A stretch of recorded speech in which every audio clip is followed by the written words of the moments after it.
আমি আলু পাতার শাক দিয়ে চিংড়ি মাছ দিয়ে দুটা আলু কুচি কুচি করে দিয়ে রান্না করছি। দেখেন কিভাবে রান্না করছি আপনাদের আমি আজকে দেখাবো। তো আমি ছাদের উপরে দুটা আলু গাছ লাগাইছি, দুটা শিকড় লাগাইছি। শিকড় থেকে আমার অনেক আলু গাছ ধরছে, অনেক আলু গাছ হয়েছে। ওইখান থেকে আজকে বাসায় মনে করছি কিছু নাই, দুটা পাতা ছিঁড়ি আনলাম। পাতা ছিঁড়ি আনি কুচি কুচি করে ধুয়ে নিয়ে আমি চিংড়ি মাছ দিয়ে একদম জাল জাল করে মরিচ খোলা দিব। তো আসলে ছাদের উপরে যাদের ছাদ আছে, ছাদের উপরে দুই একটা শাক সবজি লাগলে লাগানো যায়, লাগাইয়া খাওয়া যায়। তাই আমি এখন প্রথমত তেল দিলাম, কড়াইয়ের মধ্যে তেল দিয়ে মরিচ পেঁয়াজ চিংড়ি মাছ দিয়ে দিলাম,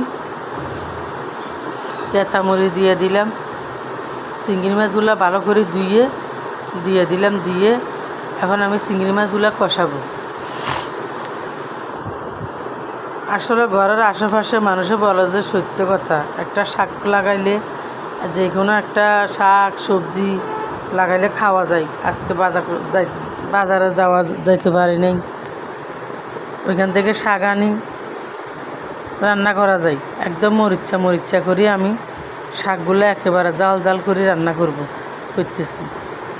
আমি মরিচ একেবারে বেশ করে দিছি, কারণ চিংড়ি মাছ দিছি শাক দিয়ে। এইভাবে ছোটোবেলায় আমি আমার মার থেকে শিখছি এই রান্নাটা।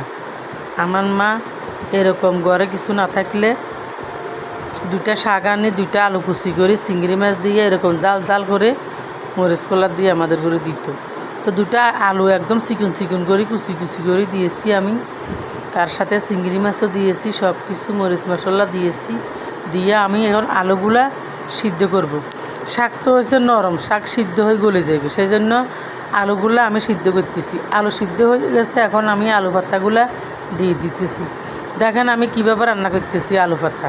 তো আলু পাতা আপনারা সবাই হয়তো খান কিনা জানি না, আমাদের দেশ গ্রামে আলুর শাকটা এত বেশি খাই না কেউ। আমরা আলুর শাক দেশ গ্রামে খাইতাম না, এখন খাওয়া শিখছি। চট্টগ্রাম আসি, আলুর শাক খাই, সব খাওয়া যায়। চট্টগ্রামে এখন এক বন্দা আলুর শাক এলো 40 টাকা। তো আমি ছাদের উপরে লাগাইছি, সেই জন্য আমি খেতে পারতেছি। আসলে এগুলা হয়েছে যে মিষ্টি আলু গাছের পাতা, মিষ্টি আলু গাছের পাতা খাই যে জানি না। এতক্ষণ পর্যন্ত পিঠা বানাইলাম, এখন ভাত খেতে আসলাম।